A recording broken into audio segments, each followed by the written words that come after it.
जय श्री राम दोस्तों, आप देख रहे हैं YouTube चैनल ज्ञान स्टार प्लस। तो दोस्तों, आप सभी का हार्दिक स्वागत और अभिनंदन। दोस्तों, आज हमने आपके लिए कमेंट चुना है श्रीमान गिरिराज बघेल, साका कला, जिला गुना, मध्य प्रदेश का। तो दोस्तों, ये लिखते हैं, नंगे थे पांव बावले के, कीचड़ मिट्टी में लिसे हुए, कुछ कुछ बह रहा रक्त भी था, कुछ कुछ बह रहा रक्त भी था, कांटे भी थे चुभे हुए। दोस्तों, मैं जब तक इनके इस कमेंट का उत्तर खोजता हूं, तब तक आप सभी से मेरा निवेदन है कि जिन भाइयों ने अभी तक हमारे चैनल को सब्सक्राइब नहीं किया है, तो बे भाई हमारे चैनल को सब्सक्राइब जरूर कर दें, साथ ही बेल आइकन को भी प्रेस कर दें, जिससे कि आने वाले वीडियो का नोटिफिकेशन आपको मिलता रहे। तो दोस्तों, आते हैं मूल कथा वस्तु पर कि जब एक बार सुदामा ने देखा कि सुदामा की हालत दिन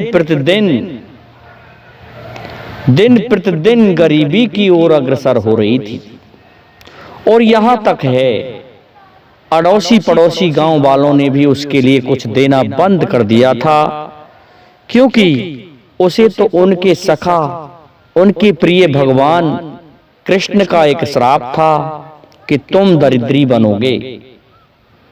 तो दोस्तों, ये गुरु सांदीपनी के आश्रम में ही श्राप लग गया था।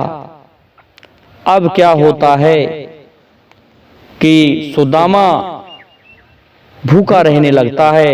सुदामा के 4 बच्चे थे, पत्नी थी सुशीला। अब बेचारा बड़ा परेशान था। अब पत्नी कहने लगी कि ऐसा है, मैंने सुना है द्वारकाधीश कृष्ण तुम्हारे मित्र हैं, और तुम वहां चले जाओ तो तुम्हारी हो सकता है ये गरीबी समाप्त हो जाएगी। लेकिन सुदामा कहने लगा कि नहीं, मैं नहीं जा सकता मिश्राणी, क्योंकि विपता परे विधिवार, ना जाओ मित्र के द्वार। मित्र के द्वार जाना गलत है। लेकिन दोस्तों, सुशीला जो उसकी पत्नी थी, उसकी हठ धर्मता के कारण सुदामा को जाना पड़ा। सुदामा पहुंच जाता है द्वारकापुरी में, लेकिन वहां क्या हाल था, वहां पर द्वारपालों ने रोक दिया कि किधर जाता है। तो सुदामा कहने लगा कि अरे द्वारपालो, कन्हैया से कह दो कि तुम्हारा मित्र तुम्हारे घर पर आया है। लेकिन वो द्वारपाल हंसने लगते हैं।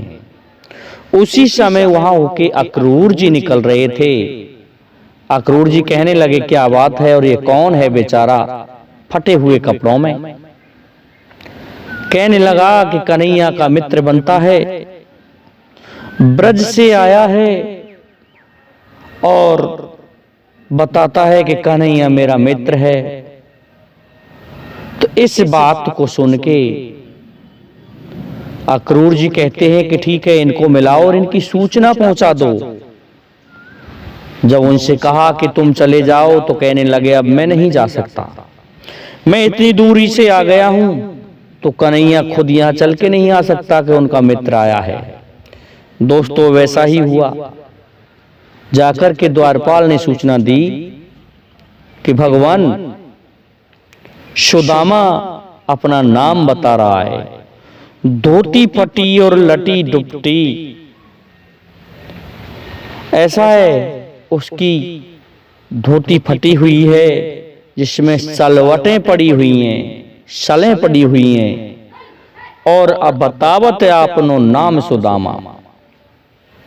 अपना नाम सुदामा बता रहा है। द्वारे खड़े दो जो दुर्बल देख रहे हो, चकसो वसुदाव रामा। और दरवाजे पर खड़ा आश्चर्यचकित होकर देख रहा है अविराम लगातार कि कन्हैया यहाँ राजा बन गया है, और वो कन्हैया तो मेरे साथ में विद्या आश्रम में, गुरु सांदीपनि के आश्रम में एक साथ पढ़ा था और आज वो राजा हो गया है हमारे लिए।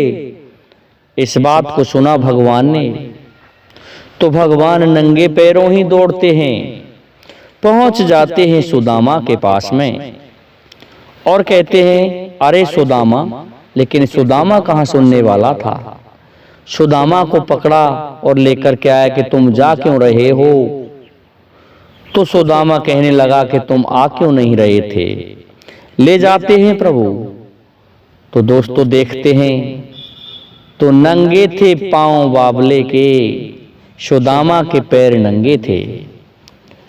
कीचड़ मिट्टी में लिसे हुए, कीचड़ मिट्टी में सने हुए थे उनके पांव, लिसे हुए थे, सने हुए थे। दोस्तों कुछ कुछ बह रहा रक्त भी था। रक्त कहते हैं खून को। कुछ कुछ रक्त भी बह रहा था दोस्तों। कांटे भी थे चुभे हुए। और दोस्तों जो नंगे पैर चलेगा तो उनमें कांटे भी लग जाते हैं। इस प्रकार की हालत थी सुदामा के पैरों की। तो देखा भगवान ने क्या किया कि देखते ही देखते उनके नेत्रों में आंसू आ गए। कहते हैं कि पानी पर रात को हाथ छुओ नहीं, नैनन के जल सो पग धोए। हाय रे महादुख पाए सका तुम, आए तेना किते दिन खोए। हे सुदामा तुम बड़े कठोर निकले।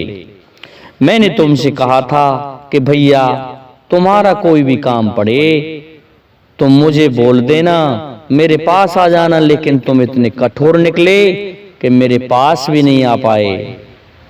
रोने लगते हैं भगवान, करुणा करके करुणानिधि रोए।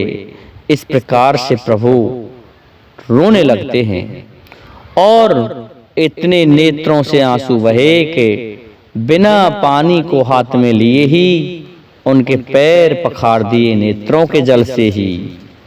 दोस्तों सुदामा से फिर हंसी मजाक करने लगे कि भाई सुदामा आपने हमारे लिए कुछ दिया नहीं खाने को। भाभी ने रखा जो होगा कि भैया मैं कुछ नहीं लाया कन्हैया, कि नहीं नहीं लाए तो होंगे। दोस्तों एक चावलों की पोटली थी और उस चावल की पोटली को कन्हैया उनकी कांख से निकाल लेते हैं और उन चावलों को खाने लगते हैं कि तुम तो कह रहे थे सुदामा कि मैं कुछ नहीं लाया, लेकिन तुम तो इतनी बड़ी सौगात लाए हो।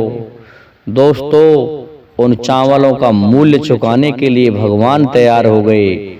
उन्होंने एक मुट्ठी खाया, दूसरा खाया, 2 मुट्ठियों में 2 लोगों का राज दे दिया। लेकिन तीसरा खाने लगे तो रोक देती है मां रुक्मणी। कहती है कि आप कहाँ रहोगे।